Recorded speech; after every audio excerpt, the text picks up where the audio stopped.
আসসালামু আলাইকুম। এনসিপি নেতারা একে একে তাদের যে কথিত বিপ্লব, সেই কথিত বিপ্লবের সব গোমর একে একে ফাঁস করে দিচ্ছে। এবার জুলাই বিপ্লবের নামে কারা সন্ত্রাস সৃষ্টি করেছে, টোটাল জুলাই আন্দোলনকে কৌশলের অংশ হিসেবে নয়, সরাসরি সন্ত্রাসের কথা নিজেরাই স্বীকার করছেন। এবং শুধু তা নয়, কে কত বড় সন্ত্রাসী সেই চ্যালেঞ্জও তারা ছুড়ে দিয়েছে। তারপরও এই যে জুলাই আন্দোলন, তাকে বিপ্লব বলে অভিহিত করছে কারা? আত্মস্বীকৃতি খুনি হিসেবে তারা নিজেদেরকে জাহির করলো। পুলিশ হত্যা কে করেছে, কোথায় কি হত্যাকাণ্ড কিভাবে ঘটানো হয়েছে, মেট্রো রেলে বিটিভি ভবন সহ বিভিন্ন স্থাপনায় তারা যে নিজেরাই আগুন ধরে দিয়েছে, এগুলো তো পুরনো কথা। সরাসরি টকশোতে স্বীকারোক্তি এসেছে তাদের মুখ থেকে, এবং যার ফলশ্রুতিতে দায় মুক্তি আইন করা হলো, যার মধ্য দিয়ে নিজেদের একটি সেফগার্ড প্রতিষ্ঠা করে রাখা হলো। এখন জুলাই সন্ত্রাসের কথা সরাসরি স্বীকার করে নিচ্ছেন, নিজের মুখ থেকেই বের করে দিয়েছেন সাবেক উপদেষ্টা এনসিপির মুখপাত্র আসিফ মাহমুদ সজীব ভুঁইয়া। ঝিনাইদহে শুক্রবার তাদের অন্যতম নেতা, মুখ্য সমন্বয়ক নাসরুদ্দিন পাটোয়ারির উপরে যে হামলা হয়েছে, আমরা শুনতে পেলাম যে তাদের দাবি অনুযায়ী প্রথমে ইট পাটকেল নিক্ষেপ করা হয়েছে, এরপর হকি স্টিক দিয়ে হঠাৎ করে আক্রমণ করা হয়েছে। 3 জনের মাথা নাকি ফেটে গেছে। অবশ্যই আমরা এর নিন্দা জানাই। কখনোই এ ধরনের ঘটনাকে আমরা সমর্থন করতে পারি না। তবু প্রশ্ন অনেকের যে এই নাসরুদ্দিন পাটোয়ারি কেন বারবার হামলার শিকার হচ্ছেন? বাংলাদেশের রাজনীতিতে নতুন করে বাতাস দূষিত করছে কে? বা কেন নাসরুদ্দিন পাটোয়ারি এমন সব অসংলগ্ন কথাবার্তা একের পর এক বলেই যাচ্ছেন? মির্জা আব্বাস সহ অন্যান্য দলের সিনিয়র নেতাদের উদ্দেশ্যে একের পর এক উস্কানিমূলক বক্তব্য তিনি দিয়ে যাচ্ছেন। তো এই ঘটনার প্রতিক্রিয়া জানাতে গিয়ে আসিফ মাহমুদ সজীব ভুঁইয়া কি বললেন গণমাধ্যমের সামনে?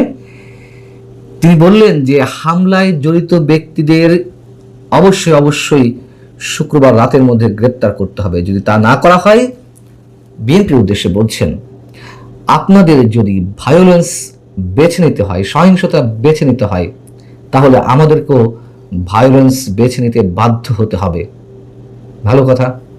কি বলছেন? আর বিরোধী দল থেকে বারবার সদিচ্ছা দেখানো হলেও সরকারি দল ভায়োলেন্স চাচ্ছে। আমাদের রক্ত গরম এবং বয়স কম হলেও আমরা বুঝি যে কখন কি করতে হবে, কখন দেশ গড়ার কাজে মন দিতে হবে, এই টাইপের কিছু। কিন্তু যদি সরকারি দল ভায়োলেন্স চায়, সেটাকে একমাত্র রাজনৈতিক হাতিয়ার হিসেবে নিতে চায়, তাহলে এটা যে আমাদের থেকে বেশি কেউ পারবে না, সেটি 2024-এর গণঅভ্যুত্থানে আমরা দেখিয়ে দিয়েছি। বুঝতে পারছেন? এদের আর কোনো ধরনের রাগ ঠাক নেই, একেবারে ওপেন চ্যালেঞ্জ। এবং জুলাইয়ের কথা স্মরণ করিয়ে দেওয়া হচ্ছে কতটা নির্লজ্জভাবে, যে সন্ত্রাস কারা কতটুকু করতে পারে তা দেশবাসী দেখেছে। জুলাই সন্ত্রাস তার প্রমাণ।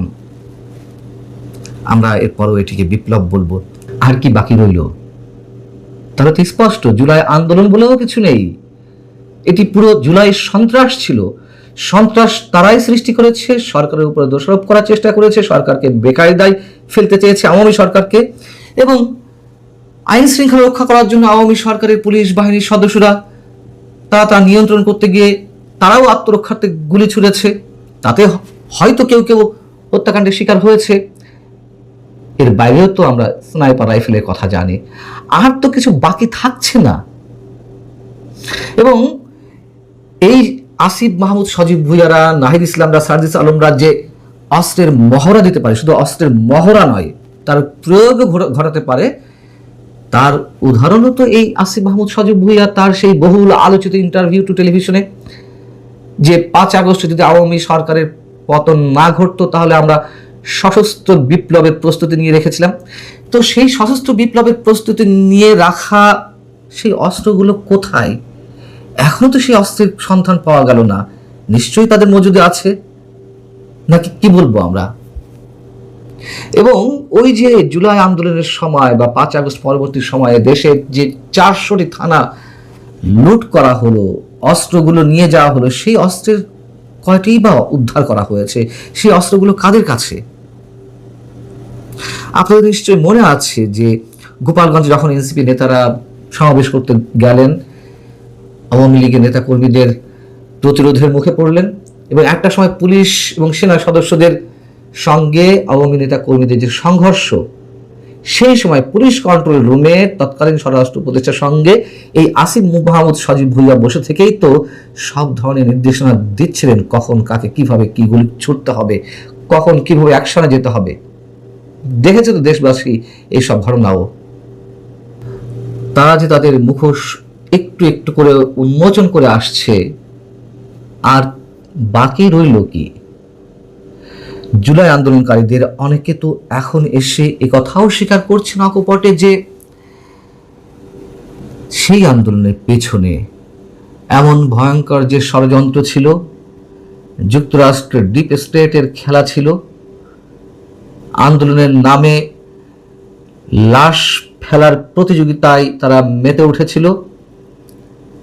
যদি এইগুলো আগে থেকে জানা থাকতো তাহলে তারা আন্দোলনে নামতেন না। প্রকাশ্যেই তো এই কথা অনেকে বলছেন।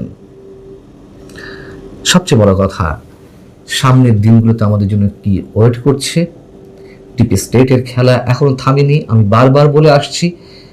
তার রূপটা যে আরো কতটা বিভৎস হবে সম্ভবত বিএনপি এখন নিজেও বুঝতে পারছে না।